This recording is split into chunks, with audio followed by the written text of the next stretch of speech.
Book 2, page 147. I awoke before sunrise to a knocking on my door.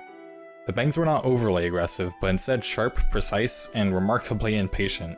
Based on the sounds I was expecting, an overly virtuous young recruit was sent to fetch me. Instead, I was greeted by a hard-looking older woman with deep lines on her face and eyes that held both wisdom and a dose of skepticism. The woman introduced herself with the standard two-arm salute of Valgard. Her name was Nila Qay, and she was a Master Instructor for a lowland outpost. She made a point to explain that I had overslept and that my assignment started at that moment. I did not realize my assignment included physical training. I joined Nila on the training patrol with several other recruits. She spoke very little, and I was thankful for that.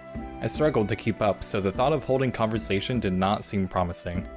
The march brought us into Fever Ridge. I had read very little about this area in the past, but from what I remembered, most civilized people had little reason to travel there, as there are barely a few small settlements. The only fact that I knew was that goldgrass grew there, and that it was used as an herb in many medicines. As a child, I had to ingest goldgrass twice. I remember both incidents vividly because the herb's vile taste and smell.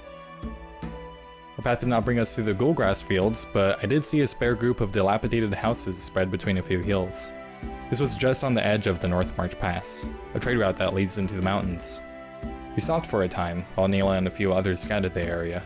The houses seemed deserted to me, but I heard this area was once used by drifters and outcasts for any number of unsavory things. Not long after we stopped, Nila returned and we continued on.